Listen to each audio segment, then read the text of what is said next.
ಸಾಹಿತ್ಯ ಪ್ರಿಯರೆಲ್ಲರಿಗೂ ಇದೊಂದು ಸಂತಸದ ಸುದ್ದಿ. ನಿಮ್ಮ ಅನ್ನಪೂರ್ಣ ಸ್ತ್ರೀರತ್ನ ಮಾಲಿಕೆಯ ಕೃತಿ ಸಂಭ್ರಮ ಇದುವೆ.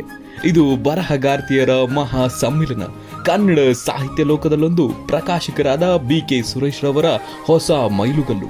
ಇದೇ ದಿನಾಂಕ 21/8/2025 ಗುರುವಾರ ಸಂಜೆ 5 ಗಂಟೆಗೆ ಕನ್ನಡ ಸಾಹಿತ್ಯ ಪರಿಷತ್ತಿನ ಶ್ರೀಕೃಷ್ಣ ಪರಿಷತ್ ಮಂದಿರದಲ್ಲಿ ಪುಸ್ತಕ ಲೋಕಾರ್ಪಣೆಯನ್ನು ಹಮ್ಮಿಕೊಳ್ಳಲಾಗಿದೆ.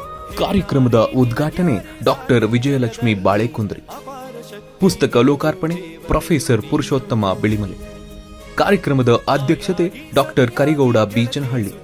ಮುಖ್ಯ ಅತಿಥಿಗಳು ಸನ್ಮಾನ್ಯ ಶ್ರೀ KH ಪುಟ್ಟಸ್ವಾಮಿಗೌಡರು, doctor Manasa, doctor Vijayamma, doctor KT Shantala, doctor Dharanidevi Malagatti, Shrimati Pallavi Honnapura.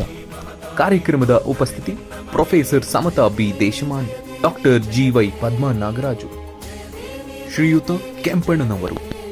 ಸಹಯೋಗ ಡಾಕ್ಟರ್ GY ಪದ್ಮಾ ನಾಗರಾಜು ಮತ್ತು ಸುರೇಶ್ BK. ವಿಶೇಷ ಗೌರವ ಸನ್ಮಾನ professor Mallepuram G Venkatesh, doctor Vijayalakshmi Deshamani, Shriyuta T Mallesappa, Shriyuta KG Venkatesh, doctor BM Gurunatha, Shriyuta Arvind Krishna, ಶ್ರೀಯುತ ನವನೀತ ತಲ್ವಾಡಿ, ಶ್ರೀಯುತ ಜಯಕುಮಾರ್ ಹಾರಗದ್ದೆ, ಶ್ರೀಯುತ ಲಕ್ಷ್ಮೀ ಶ್ರೀನಿವಾಸ, ಶ್ರೀಯುತ MV Shankaranand, doctor SD Yogaraju. ಹಳೆ ಬೇರು ಹೊಸ ಚಿಗುರು ಎನ್ನುವ ಶೀರ್ಷಿಕೆಯಡಿ ಎಲ್ಲ ಸಾಹಿತ್ಯಪರ ಕನ್ನಡ ಮನಸ್ಸುಗಳಿಗೆ ನಮ್ಮ ಪ್ರೀತಿಯ ಆಮಂತ್ರಣ.